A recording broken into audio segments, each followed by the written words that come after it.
Hey everybody, happy Tuesday. It's Jubilation Joy. How are you guys doing today? I hope your week is going well for you, that you enjoyed your weekend of watching the Super Bowl. And if you didn't, it's still good. So I just want to come on and talk to you guys today about how do I feel when people stare at me. Whether you have a chronic illness or not, cancer, people in life just stare at you for various reasons. It doesn't matter what it is. But especially when you are dealing with a chronic illness, especially invisible illness that many of us go through, meaning that it's not seen, that people are not knowing exactly what battles that we are fighting on the inside that are not manifesting on the outside where they can see it.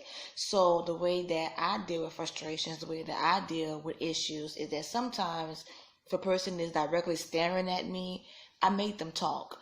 And the reason why I do that is because I feel like if you just staring all in my face and you don't have, maybe you're a little bit nervous, maybe you're trying to compute in your mind, okay, I wonder what's wrong with her. She seems fine, she looks normal, doesn't look like anything is going on with her. So they're sometimes too afraid. They're not bold enough to ask you, okay, what's wrong? And I think it's, a little bit improper for a person just to come up and ask you, okay, what's wrong? But a part of me wants them to know, because I feel like, okay, if you're just staring, I'd rather just tell you, okay, well, this is why I'm using a rollator, or this is why you see a perfectly seemingly healthy young lady, and this is why I'm in a wheelchair rolling myself, or you see a family member or my boyfriend rolling me around, and you're trying to figure out, okay, what's going on, what's wrong.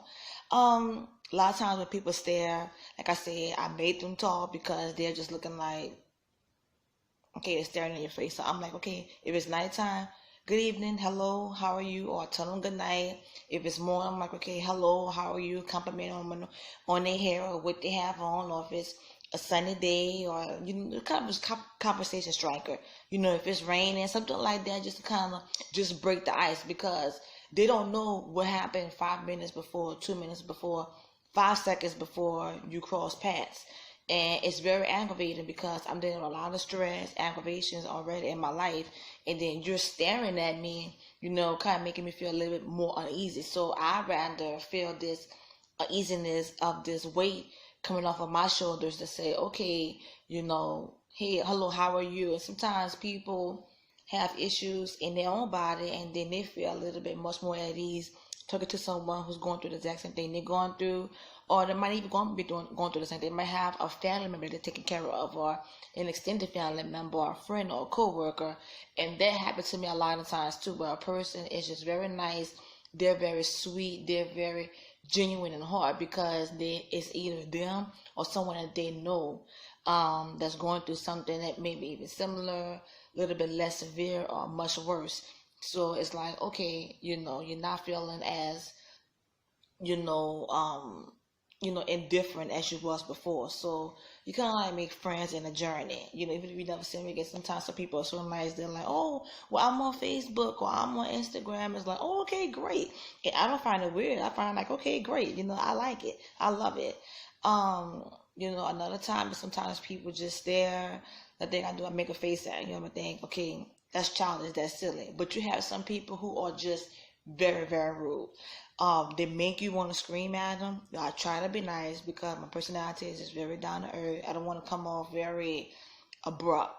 But you have so many people that are just so rude. I mean, oh my gosh, it's just like they just don't deal with common sense. They don't have a street personality. They just seem just to be nasty and mean. And I'm not trying to sound mean to say that, but this is what I dealt with a couple of times. Like, I can be in the store. If my boyfriend is being kind enough to hold the door before another lady, I don't mind that. That's not a problem. But at least say thank you. And they're looking at me like, well, I should come, I should wait till you come out the door. Okay, I'm letting you come out the store first so I can come in, and then they just look at me like, it's just unnecessary things that people do to make you think, okay, where is your common sense? Where is the kindness of heart? Where is just being nice? But my mom always say they don't have a kind of heart until it happens to them. Somewhere in their family that they need, kind of take it a more different route, because now it's personal.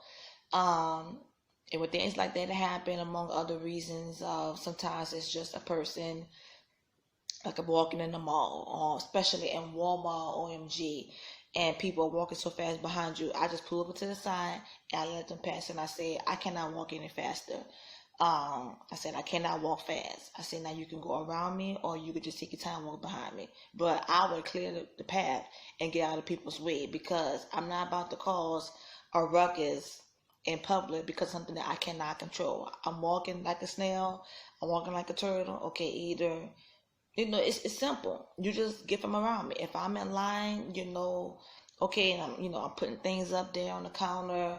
How people just, if something help me. Sometimes my mom wasn't in the line. If I was gonna say, sometimes my mom would be in the store with me. If I'm at Walmart or Dollar Tree, Dollar General, if I'm coming to get heavy items, then she's in the store with me. Sometimes there's nice men, nice women that just step up and they don't mind assisting you, but it just depends on that person's personality of what they want to do. I don't make a person do it, and I don't feel like they are entitled to do it. But it really is a blessing when you have people that just come out of the woodworks and they're just total strangers and they just want to just help you in all kind of ways, because that's just who they are. And I think that is just very nice. We ain't in need many more people in the world like that, and it's a blessing. You give it to somebody else, somebody will give it back to you. So mainly, that's just how I deal with it. Sometimes I make people talk. I make them open up. If you're just giving me eye contact or you're just kind of staring me from the side, giving me the side eye. If they're having a rough day, I kind of just, be nice back to them anyway, because I don't know what they're going through. And me trying to argue with them is not going to work. Now, if it's somebody that's really, really being a pain in the butt, I don't get loud. I don't get belligerent. I don't get out of control, and it's not to that point. But I would like to know, okay, hey, what you're saying, how you're acting is not nice. It's really uncalled for. And whether it's a doctor, a nurse, a reception, a store clerk, total stranger, I don't care who it is. If they deserve to be told to realize that their actions are causing a problem for somebody else, then I need to let you know what's on my mind.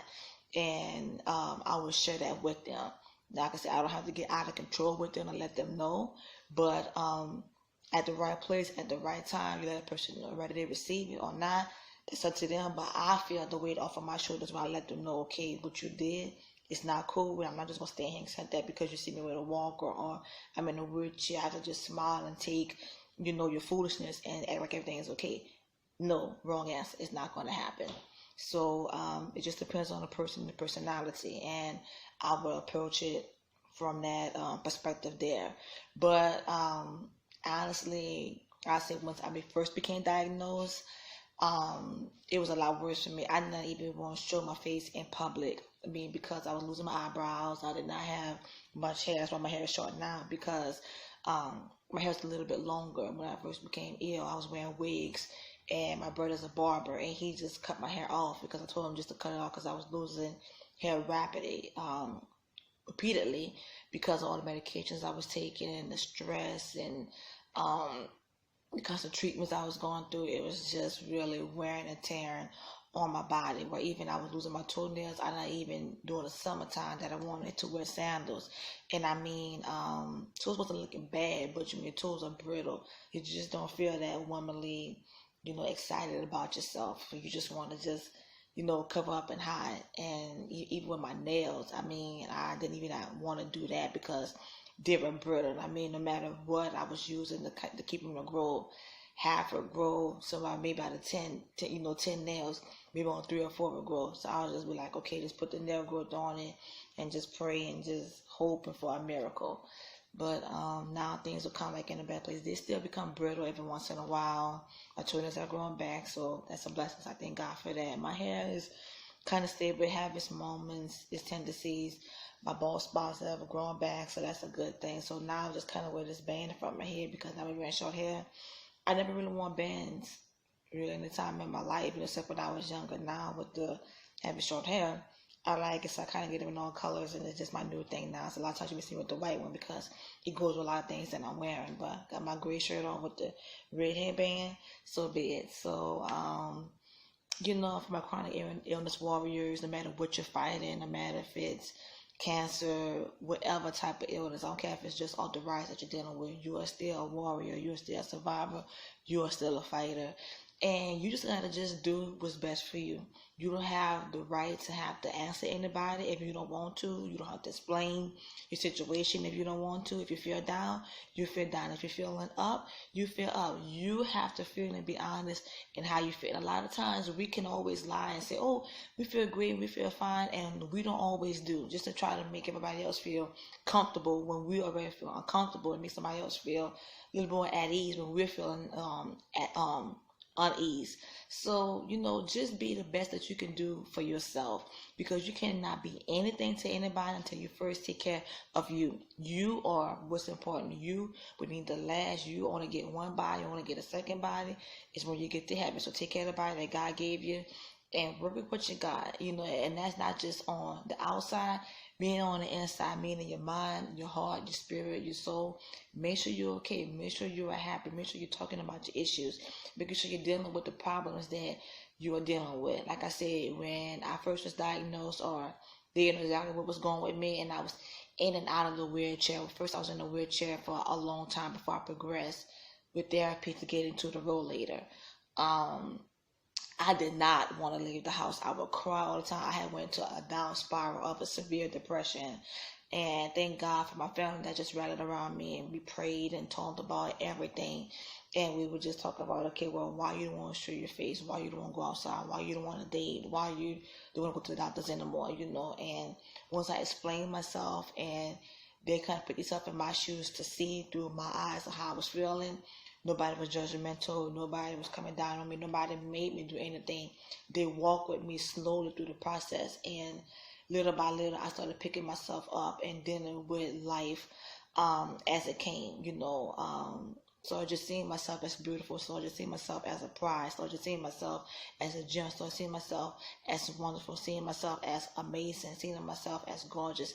Seeing myself as a fighter. Seeing the beauty in life, no matter how dark and gloomy crazy things was. I just started just becoming much more positive through my situation. I started trying to take the happiness out of the sadness, and just trying to just find a jubilation, joy in everything that life brings, even when it's crazy, if you don't understand, when things don't go our way, with things that we don't expect, when life throws curveballs that we don't see coming. You still can fight and make it the best life possible, because you deserve the best. So always remember that you are a fighter, you are a winner, you are bold, you are strong, and you can have all that your heart desires.